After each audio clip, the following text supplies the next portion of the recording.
Noviembre 30. Las vísperas inquietas. Toda toma del poder es ocasión de júbilo, resultado de un triunfo. La alegría de la toma de poder de Ernesto Zedillo, sin embargo, se vio opacada por la fragilidad de las condiciones en que recibía el mandato y el país, el 1 de diciembre de 1994. La incertidumbre tenía muchos orígenes. 3 asesinatos de personajes importantes del país no aclarados, y que todavía siguen sin aclarar a la fecha. Los del cardenal Posadas Ocampo, del candidato presidencial priista Luis Donaldo Colosio y del secretario general del mismo partido, José Francisco Ruiz Massieu. Acusaciones de colusión entre políticos y narcotraficantes, la reunión entre Girolamo Brillone, el pronuncio apostólico y los hermanos Arellano Félix, señalados como los principales narcotraficantes de México y acusados del asesinato del cardenal.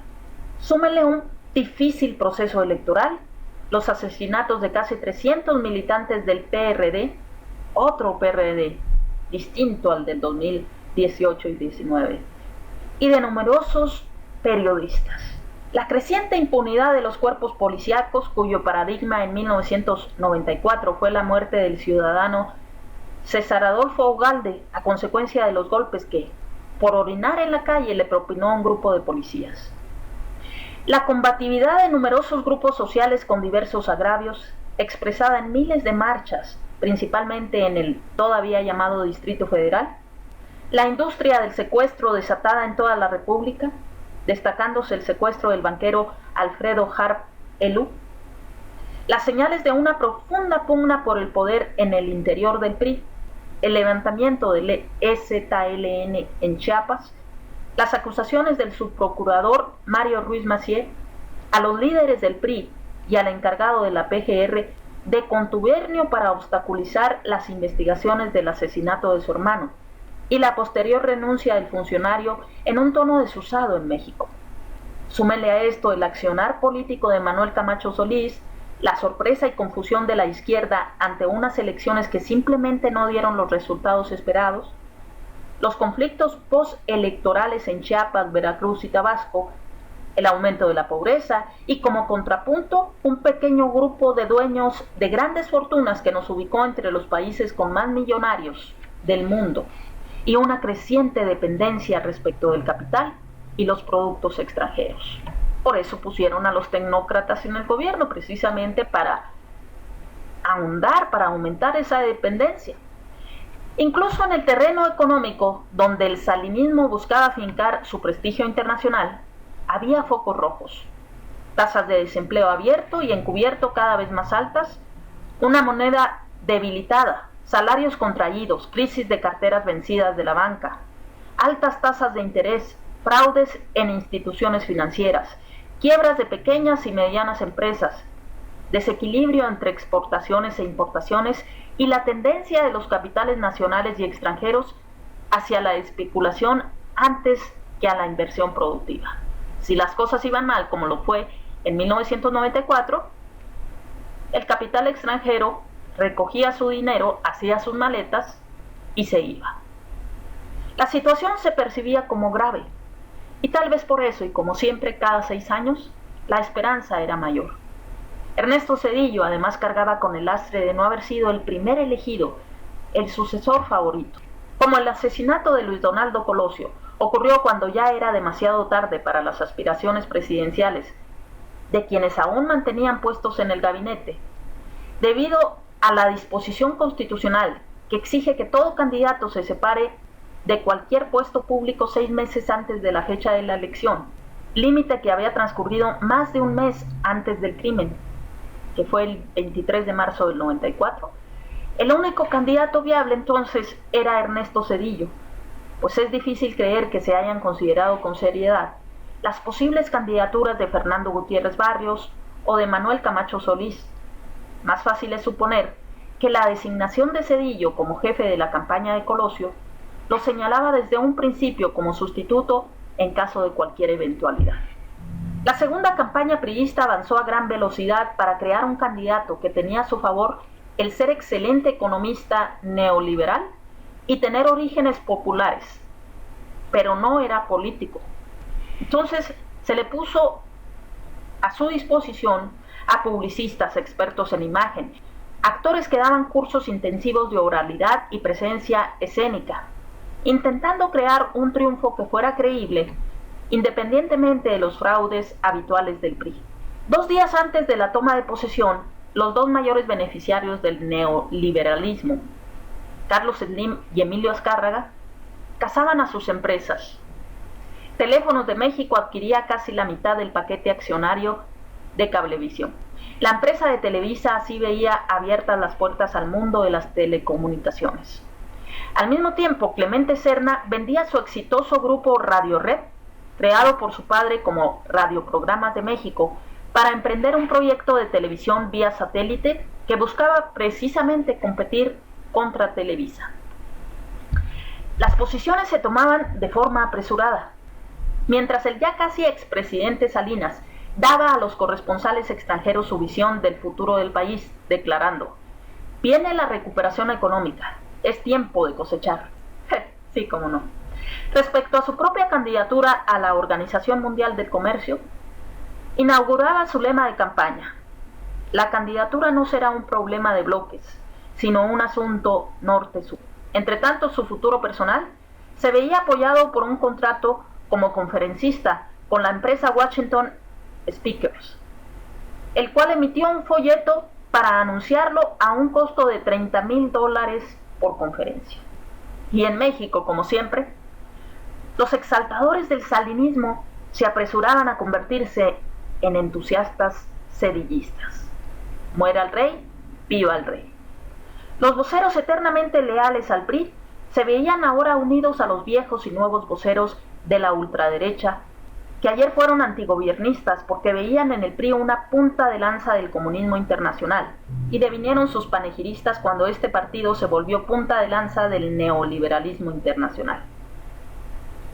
Desde el extranjero, el Washington Post señalaba que Estados Unidos no tiene nada más urgente o de más profunda consecuencia en lo relativo a su política exterior que apoyar la transformación socioeconómica del vecino país.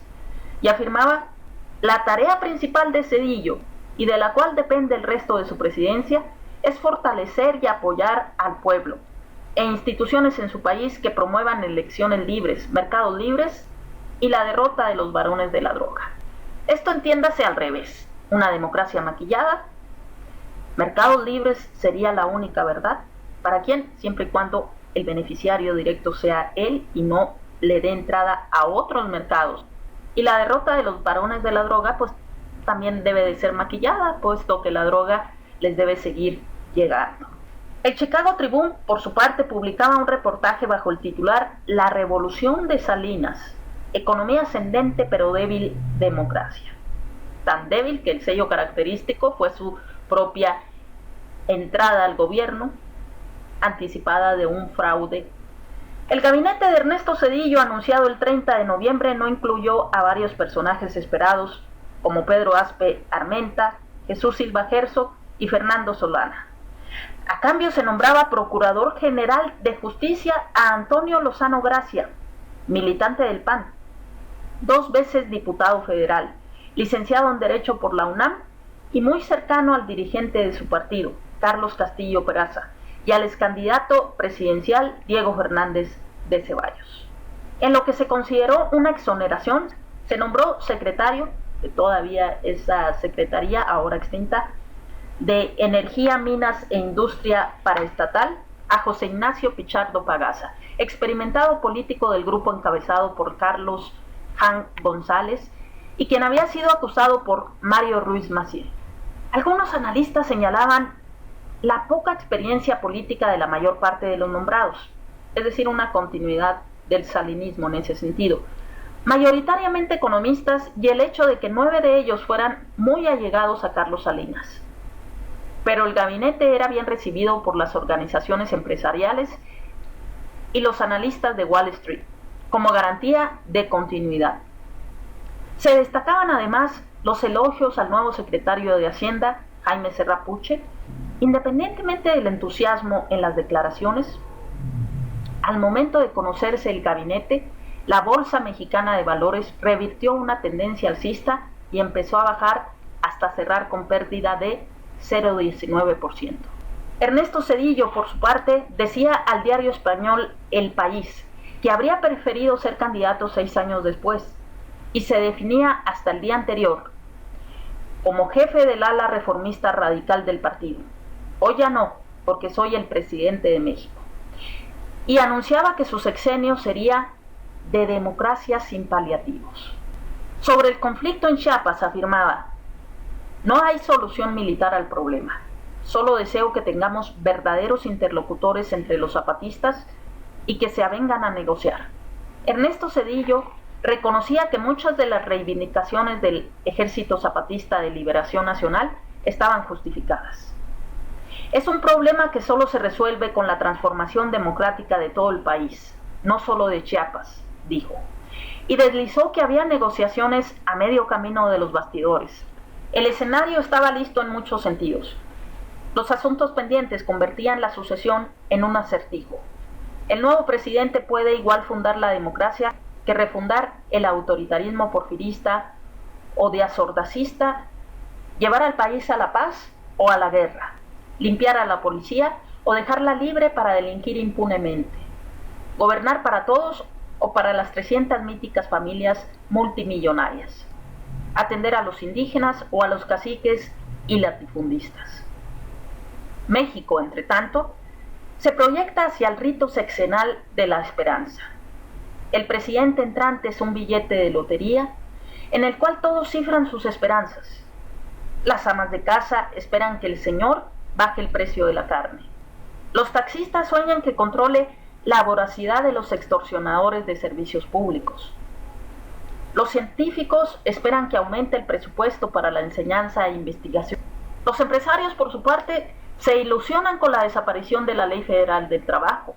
Los Estados Unidos sueñan con la privatización de Pemex. Los asalariados, ellos esperan siempre un aumento. Los neoporfiristas esperan la reivindicación de la aristocracia. El nuevo presidente mexicano es, el 1 de diciembre, una promesa sin fronteras.